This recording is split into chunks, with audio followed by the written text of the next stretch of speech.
دوستو عبث کرنے کا مطلب یہ ہے کہ یہ غیر مسلم سخی کی یہ عظمت ہے. ہمارے آقا کے نظر میں اپنے امت کی سخیوں کا کیا مقام ہوگا اندازہ لگا لو. اپنے غلاموں کے اپنے غلام سخیوں کا کیا عالم ہوگا. اللہ کے نبی کے پاس کیسا اعزاز ہوگا, کیسا اکرام ہوگا, کیا احترام ہوگا. ابھی اعزاز کیا مولانا نے. مجھے بڑی شرمندگی ہو رہی تھی. کام وہ کرے, عزت ہم کو بخشے. بڑپن یہ تھا ہمارا کہ ہم ان کا اعزاز کرتے بڑے پیمانے پر, لیکن کام ہم نے خریف سے دیکھا ہی. آج دنگ ہو کر کے بیٹھے رہے ہم وہ دیکھ کر کے. جی چونکہ بار بار ویسی چیزیں ہم کو دیکھنے نصیب نہیں آتی, کیسی چیزیں بھی دیکھنے نصیب نہیں آتی. آج دیکھا ہم نے بڑے شوق کے ساتھ اور پوری قوم کے سامنے ہمت کے ساتھ ہم نے دیکھا جو شعبے کھلے ہیں. جی دل اتنا باغ باغ ہو گیا میرے دوستو, میرے پاس الفاظ نہیں ہیں مولانا کا کو سراہنے کے لیے.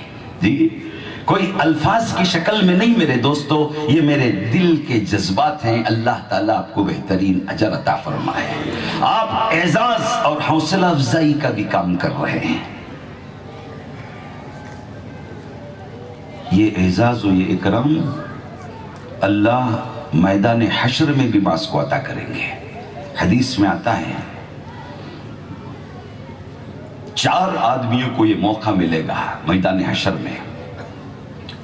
دنیا میں جس عمل پر وہ قائم تھے, اللہ ان کے اس مداومت کو دیکھ کر, ان کے خلوص کو دیکھ کر, ان کے عمل پیہم کو دیکھ کر, ان کے عزم راسخ کو دیکھ کر بڑی عجب شان کے ساتھ میدان حشر میں اٹھائے گا. حدیث میں آتا ہے 4 آدمیوں کو پروردگار بڑی عزت و اکرام کے ساتھ میدان حشر میں اٹھائیں گے.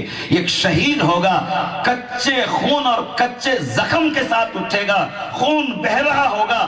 جس حالت میں وہ اللہ کے راستے میں شہید ہوا تھا اسی حالت میں اس کو کھڑا کیا جائے گا, لیکن سر گردن سے لگا ہوا ہوگا, باقی حصہ کٹا ہوا ہوگا. جس کا ہاتھ کٹا کٹ کر کے لٹکتا ہوگا, جس کا پیر کٹا کٹ کر کے لٹکتا ہوگا, کچے خون کے ساتھ ہوگا. آپ کہیں گے کہ اتنے بڑے میدان حشر میں کچے خون کے ساتھ یہ پرانا شہید اٹھے تو کیسی بدبو ہوگی. قسم خدا کی اللہ کے رسول نے فرمایا کچے خون کچے زخم کے ساتھ اللہ شہید کو میدان حشر میں اٹھائیں گے, لیکن اس کے خون سے کستوری کی خوشبو آ رہی ہوگی.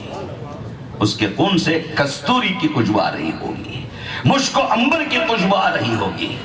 دوسرا اللہ محرم کو اٹھائیں گے جو احرام باندھا, ابھی اللہ کے گھر کے طواف سے پہلے اس کی موت واقع ہو گئی, احرام کی حالت میں مرا ہے. میدان حشر میں سب ننگے اٹھیں گے. یہ عاشق کعبہ احرام کی حالت میں جو مرا, اللہ اسے احرام کے ساتھ اٹھائیں گے.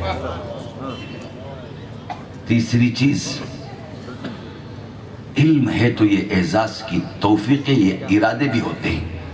ہم کو اللہ مقام دیا, مرتبہ دیا, متولی بنایا, صدر بنایا, سیکریٹری بنایا, پتہ نہیں کیا کیا بنایا, لیکن ہم کو صرف موزنوں کو ڈانٹنا آیا. میں بھی شہر کے پورے 19 مساجد کا سیکریٹری ہوں جی, لیکن آج مولانا نے جو عمل کیا میرے دوستو, واقعی نقش قدم پر چلنے کو جی چاہتا ہے. آپ کو قائد ہم تسلیم کرتے ہیں بھرے مجمع میں. اللہ تعالیٰ وہ جذبات ہمارے اندر بھی زندہ کرے. تو حدیث میں ہے کہ شہید کچے خون کے ساتھ کستوری کی خوشبو سے اٹھے گا, محرم احرام کے ساتھ اٹھے گا. حدیث میں ہے کہ میدان حشر میں مؤذن جو اٹھے گا, اللہ اکبر اللہ اکبر اذان کے ساتھ اٹھے گا. یہ اعزاز ہے اسے, یہ اعزاز ہے اسے. دنیا میں تو میرے نام میرے گھر کے بلاوے کو بلند کرتا تھا, میری عظمت و برتری کو بیان کرتا تھا, میری توحید کی گواہی دیتا تھا. تو صبح کی سردیوں میں بھی اور عین گرمیوں میں بھی سادہ الہاری دنیا دوسرے طرف متوجہ ہوتی تھی, لیکن تو کھڑے ہو کر کے مجھے برابر بلاتا تھا. تیری اس محنت کو میں عقارت نہیں کروں گا, میدان حشر میں تجھے اٹھاؤں گا تو اذان کے ساتھ اٹھے گا.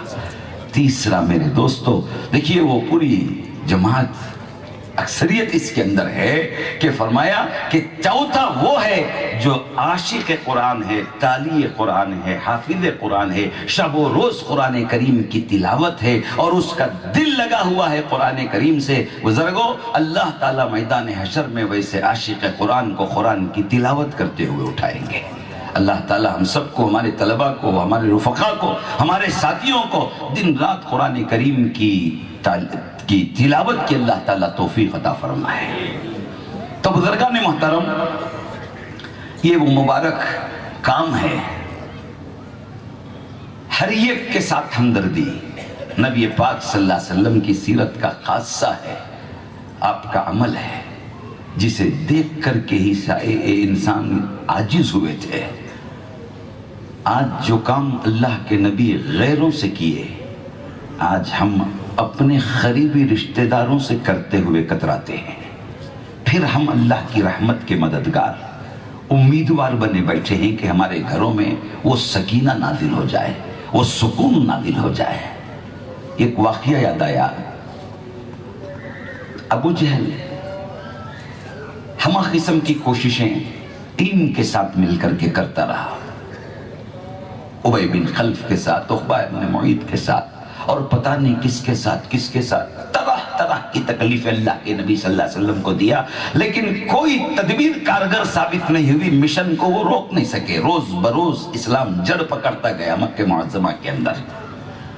آخر کار اس نے سوچا کہ کوئی ایسی خفیہ تدبیر کرے۔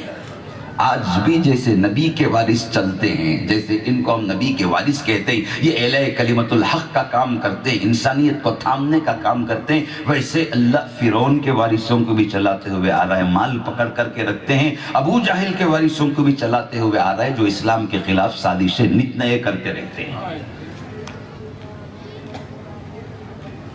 پھونکوں سے یہ چراغ بجھایا نہیں جائے گا، کفر کی حرکت پہ ہے کیا نہیں،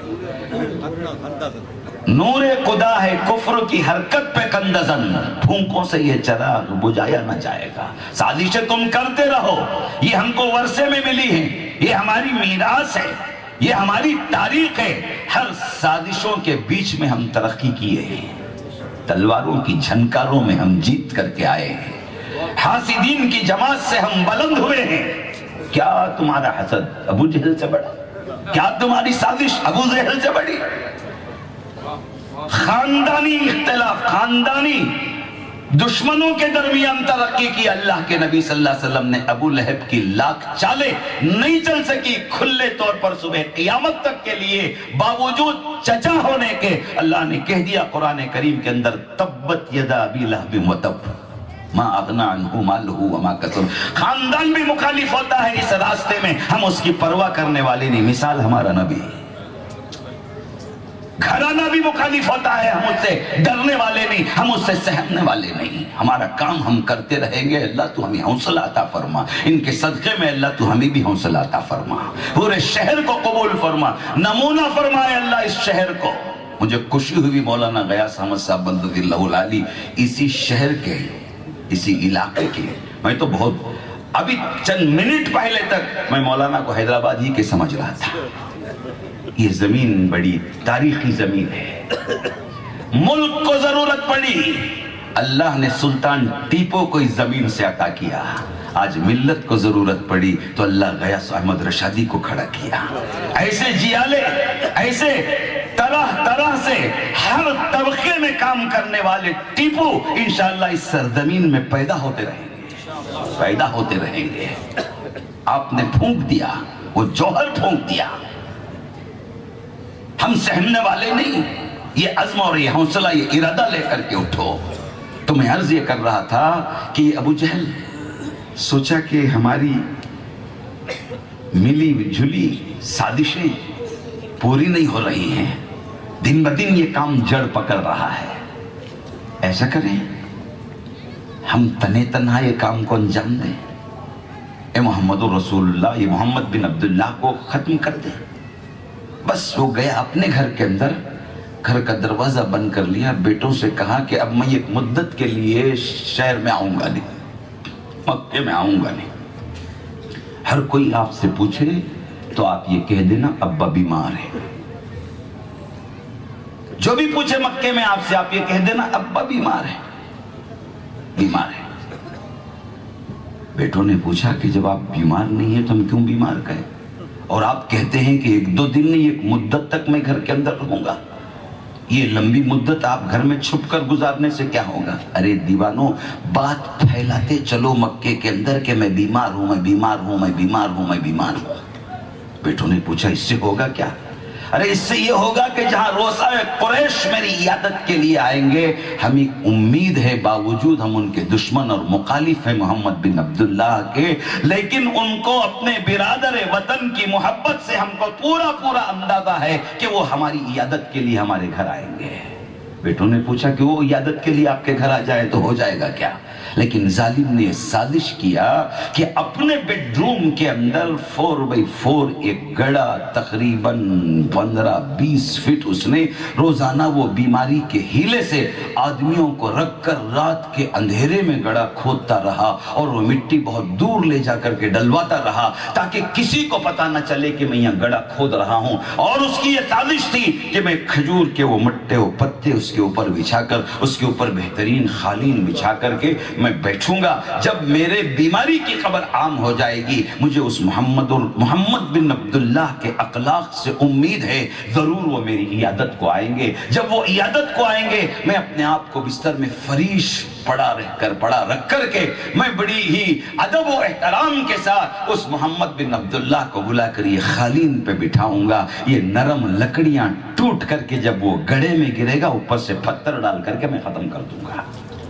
یہ سازش تھی، اہل سیرت نے لکھا یہ سازش تھی اس کی۔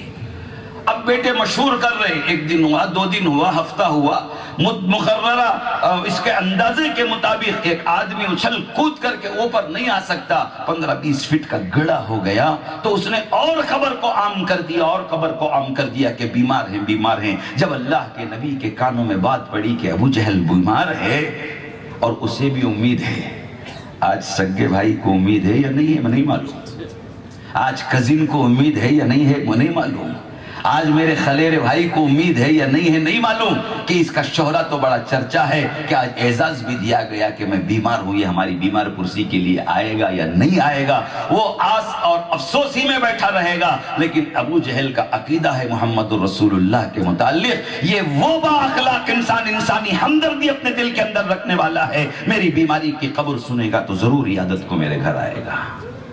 اللہ کے نبی صلی اللہ علیہ وسلم سنتے ہیں تو عیادت کے لیے تشریف لے جاتے ہیں۔ یہاں تک کہ لکھا اہل سیرت نگار نے میرے دوستو، گئے ابو جہل کے گھر کا دروازہ بھی کھٹکھٹا دیا، اس کے بیٹے دیکھے جا کر ابا کو کہنے لگے کہ ابا تمہاری خواہش کے مطابق یا تمہاری سازش کے مطابق وہ محمد بن عبداللہ گھر پہ آئے ہیں، دستک بھی دے دیا، جبریل امین تشریف لائے، اے اللہ کے رسول کیسے نالائق کی عیادت کے لیے آئے ہو، وہ بیمار نہیں ہے، آپ کو گڑھے میں ڈال کر دبانے کے لیے سازش کیا ہے۔ اللہ کے نبی صلی اللہ علیہ وسلم کے دل پر اثر ہوا، یہ اللہ یہ کہتا ہوں، لوگ میری ایسی دشمنی کرتے ہیں، آپ واپس ہو گئے اندر گھسے بغیر۔ بیٹے بھاگ کر کے گئے، جا کر کے ابا سے کہا کہ ابا آئے، گھر میں دستک بھی دے دیا، لیکن اچانک وہ واپس ہو گئے۔ ان ظالموں کے آنکھوں کو جبریل اور ان کی خبر کا پتہ کیا، واپس ہو رہے ہیں تو یہ دیکھا کہ بنی بنائی سازش میں ناکام ہو رہا ہوں، اتنی محنت میری بیکار ہو رہی۔ کہا کہ ارے تم لوگوں نے ریسیو نہیں کیا، بلایا نہیں، خضر نہیں کیا ہوگا، وہ چلے گئے، عدم توجہ کی تم نے برتی ہوگی، وہ چلے گئے، گڑبڑا کر کے بستر سے اٹھا کہ میں بلا کر کے لاؤں گا، جو ہی اٹھا ہے تو پیر لپٹے خود جا کر کے وہ گڑھے میں گرا، جو گڑھا محمد رسول اللہ کے لیے کھودا تھا۔ یاد رکھو جو اوروں کے لیے گڑھا کھودتا ہے خود وہ گڑھے میں گرتا ہے، چاہ کنرا چاہ درپیش، گر گیا۔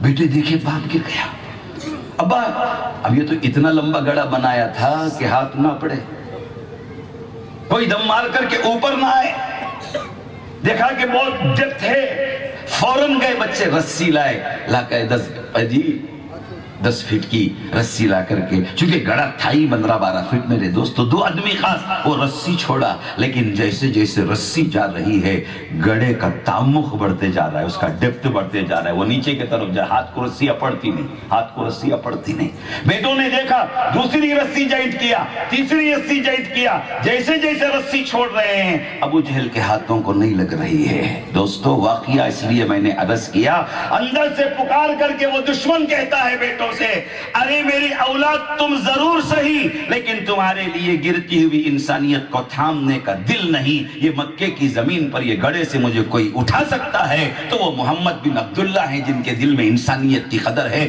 جاؤ منت سماجت کرو ان سے، وہ مجھے اس گڑے سے اٹھائیں گے۔ اب یہ بچے بھاگ کر کے جاتے ہیں، جا کر کے اللہ کے نبی سے منت سماجت کرتے ہیں کہ ہمارے باپ گڑے میں گر گئے، آپ آئیے۔ گھر آئے تھے، ایماء خداوندی پر، اشارہ خداوندی پر، جبریل کے تذکرے پر، اعلی کلمت الحق میں تو رکاوٹ بن رہا تھا، میں تیری عیادت کر، چونکہ تیری سازش تھی، مجھے ایماء خداوندی کی بنیاد پر مجھے واپس ہونا پڑا، میں واپس ہو گیا۔ اب جو تیرے بیٹے میرے پاس آئے ہیں، تو گر گیا ہے، تو پریشان ہے، تو مصیبت میں مبتلا ہے، اب میرا خدا مجھے روکنے والا نہیں، میں آ رہا ہوں اب تیرے گھر کو تجھے گڑھے سے نکالنے کے لیے۔ خدا کا نبی حرم شریف سے ابو جہل کے گھر چلا آیا، دیکھا گڑھے میں بیٹے رسی لے کر کے آئے، دیکھو یہ 2-3 رسیاں ہم لوگوں نے چھوڑا، یہ گڑھے کا ڈیپتھ اور اس کا تعمق بڑھتے ہوئے جا رہا ہے، اے محمد بن عبداللہ الو رسی۔ لیکن ان ظالموں کو کیا معلوم، جہنم کے 70,000 فٹ 70,000 میل یا 70,000 سال والے گڑھے سے اپنے گنہگار امتی کو وہ نبی اپنے دست رحمت سے اللہ کے فضل سے نکالنے والے کو، یہ ابو جہل کے گڑھے کے لیے رسی کی کیا ضرورت ہے، رسی کی کیا ضرورت ہے۔ اللہ کے نبی نے دیکھا، ابو جہل کہا کہ مجھے معاف فرما دیں، آپ واقعی سچے نبی ہیں، اس گڑھے سے آپ مجھے نکال لیں، میں آپ پر ایمان لے آؤں گا۔ اللہ کے نبی صلی اللہ علیہ وسلم نے اپنے دست مبارک کو اس کی طرف یوں کیا، دشمنوں کی رسی سے جس گڑھے کا ڈیپتھ بڑھ رہا تھا، جس کا تعمق بڑھ رہا تھا، خدا کے نبی کا ہاتھ، یہ محبت بڑا ہاتھ کس کے لیے؟ ایک کافر کے لیے، ایک مشرک کے لیے، ایک ازلی دشمن کے لیے، جان کے پیچھے پڑے رہنے والے کے لیے۔ آج یہ ہاتھ بھائی کو بھائی کے لیے بڑھنے کے لیے تیار نہیں، یہ ہاتھ بہن کے لیے بڑھنے کے لیے تیار نہیں، یہ ہاتھ پڑوس کے لیے بڑھنے کے لیے تیار نہیں، یہ ہاتھ برادر وطن کے لیے بڑھنے کے لیے تیار نہیں۔ نبی ہاتھ بڑھا کر کے بتاتا ہے، میرے جان کا دشمن صحیح، لیکن تو مصیبت میں ہے، تجھے کام آنا یہ میرے اللہ کے طرف سے عطا کردہ یہ میرے اخلاق ہیں، نبی ہونے کی یہ میری ذمہ داری ہے کہ تجھے گڑھے میں سڑتا دیکھنا میں پسند نہیں کرتا۔ اللہ کے نبی نے اپنے دست مبارک کو یوں کیا، جو گڑھے کا تعمق بڑھتا تھا نبی کے احترام میں، وہ گڑھے کا ڈیپتھ ختم ہو کر کے ابھر کر کے آیا۔ ابو جہل ہاتھ پکڑا باہر آ گیا، باہر آ کر کے کہنے لگا کہ آپ بڑے جادوگر لگتے ہیں، یہ چال باز ہیں، یہ لوگ آج بھی ہیں ان کے وارث، عربوں سے ملاقات ہو تو ان کے گفتگو کا انداز الگ، ہمارے ممالک کا دورہ کرے تو ان کے گفتگو کا انداز الگ، ہمارے ممالک کے سفراء سے ملے تو ان کے گفتگو کا انداز الگ، پھر اپنے رفقا سے، اپنے ہمجولیوں سے ملے تو پھر ان کی سازشیں، ان کی سوچ، ان کے فکر، ان کے عمل الگ۔ سازش تم بھی کرتے ہو، ہم سازشوں کے تلے ترقی کرنے والے ہم ہیں، آپ کی سازشیں ہم کو حوصلہ عطا کرتے ہیں۔ تو دوستو عرض کرنے کا مطلب یہ ہے کہ یہ وہ دین ہے، یہ وہ نبی ہیں، اس کا درس۔ دوستو نماز کا حکم ابھی بہت تفصیل میں جاننا نہیں چاہتا میں، من قال لا الہ الا اللہ تفلحو کے نعرے کے بعد اللہ کے نبی صلی اللہ علیہ وسلم نماز کا حکم بہت دیر سے،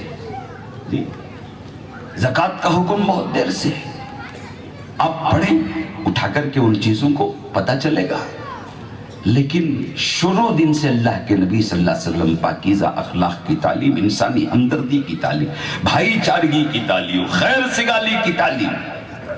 انجمن تھی حلف الفضول کے نام سے مکے میں، اللہ کے نبی اس کی میٹنگوں میں جاتے تھے، ان کے کام میں شریک ہوتے تھے، اور ایک طرف اسے زور بھی دیا تو دوسرے طرف اللہ کے نبی جیسے جیسے کام بڑھے اپنے اندر عجز، انکساری، تواضع، جی یہ چیز انسان کو بہت آگے مولانا کا وہ سادہ سیدھا انداز دیکھ کر کے کسی نے سیدنا عمر رضی اللہ تعالیٰ عنہ کے بارے میں لکھا فَكَانَ يَخْرُجُ لَيْلًا لِيَعْلَمَ الْخَبَرَ شُجَاعًا لَا يَخَافُ أَحَدًا فِي الْحَقِّ فَكَانَ يَجْلِسُ عَلَى الْحَسِيرِ وَيَنَامُ عَلَى الْأَرْضِ وَيَأْكُلُ خُبْزَ الشَّعِيرِ. کچھ بھی نہیں، کچھ دو چار بول لیتے ہیں، واسکوٹ بھی ہے، لمبا جبہ بھی ہے، اونچی ٹوپی بھی ہے، کروڑوں کا کام گرتوں کو تھامنے کا کرتے ہیں. وہی انداز جو آج سے 15 سال پہلے ہم نے دیکھا، وہی سادہ سیدھا لباس، کوئی ترے امتیاز نہیں اپنے ساتھ. دوستو یہ ادائے اللہ کو بڑی پسند، اور اپنے رفقا کو جوڑ کر سب کو کی خوش ندی کے ساتھ کام میں پرفیکٹ، ساتھیوں کا حق اور ان کی قدردانی بھی، پھر اہل علم کا اعزاز و اکرام بھی، پھر امت کو سنبھالنے کا کام، تمام شعبوں میں تعلیم ہے اللہ کے نبی صلی اللہ علیہ وسلم کی. صرف وہ تڑپتا ہوا قلب ہو. ایک رات دیکھا سیدنا عمر رضی اللہ تعالیٰ عنہ کو ایک شخص کہ ہانپ رہے. فوراً وہ آیا، شاید کیا پوچھا امیر المومنین کیا تکلیف ہے؟ کیا بھی نہیں، ایک جائزہ لے کر کے آیا. بھلا کہ رات کے اندھیرے میں شاہ کے نہیں، اس اندھیرے کو غنیمت سمجھ کر کے کون گناہ میں مبتلا ہے یہ بھی مجھے دیکھنا ہے، اور کون وہ شریف انسان ہے گھروں کے اندر عزت کی وجہ سے خاموش بیٹھ گئے ہوں، ان کے دکھ درد کو ظاہر نہ کیے ہوں. کس کے گھر دودھ نہیں سو بچہ رو رہا ہے، کس کے گھر کھانا نہیں سو لوگ کراہ رہے ہیں، کون بیمار ہے جو تکلیف میں مبتلا ہے، لیکن عزت نفس نے اسے میرے دربار کو آنے سے روک دیا ہو، لیکن اس کے گھر اس کے دروازے پر جانا میری ذمہ داری ہے. میں گھر گھر کی خبر لیتے ہوئے جا رہا ہوں، کون کیسا ہے، کیا حال ہے. پوچھا کیا امیر المومنین ہیں، کسی آدمی کو بھی رکھ کر کے آپ یہ کام کر لے سکتے ہیں، لیکن اتنا چل کر سانس پھول رہی ہے امیر المومنین، اتنی مشقت میں آپ نے اپنے آپ کو کیوں ڈال لیا؟ سنو مسلمانوں امیر المومنین کا جواب.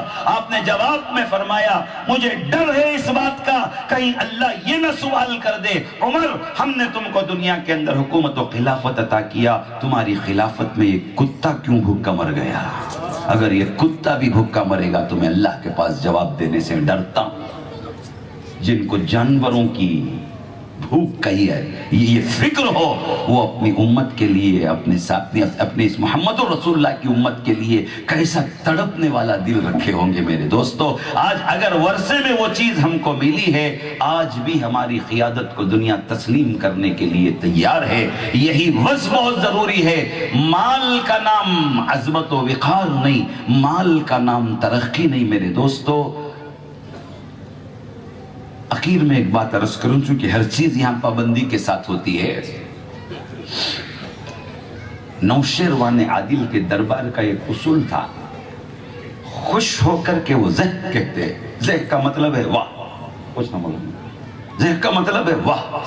وہ واہ کہتے تو فوراً خزانچی کو 2000 درہم انعام میں دے دینا پڑتا تھا. جس کے کام سے اگر میں مولانا کو دیکھ کر کے واہ کہہ دیا تو فوراً میرا خزانچی 2000 دے دے وہاں پر. ہم نوشیروان بھی نہیں، ہمارا خزانچی بھی نہیں، اب کیا کہیں. لیکن نوشیروان کے دربار کا وہ اصول تھا. وہ جا رہے شکار میں اپنے وزیر کے ساتھ، دیکھا کہ ایک بڈھا جس کی چمڑیاں لٹک گئے، چہرے میں جھریاں آ گئے، بہت کمزور، نحیف، دبلا پتلا، مریض، مرتنگڑا، لیکن گڑا کھود کر کے پودا لگا رہا ہے اور اسے پانی دے رہا ہے اور اسے مضبوط کر رہا ہے. نوشیروان نے کہا رکے. قریب گئے اس بڈھے کے، جا کر کے کہا میاں بہت سال جینے کی امید ہے، بہت سال جینے کی امید ہے. خبر میں پیر لٹکا لیے ہو، چمڑا گوشت ہڈیوں کو چھوڑ دیا ہے، لٹک رہا ہے، اور تم اب بھی پودے پیر رہے ہو. کیا اس کا تناور اور درخت بن کر کے اس کے پھل تم کھاؤ گے؟ کس امید اور بھروسے میں کتنے سال جینے کا خیال ہے تم یہ درخت لگا رہے ہو؟ بڑھا بڑا درد مند تھا، اور اپنی محنت خود کو نہیں اوروں کو کام آئی ہے اس کا جذبہ تھا. جیسا ان اکابر کا جذبہ ہے. جی ہماری محنت اوروں کو کام آئے، یہ بہت اونچا جذبہ ہے.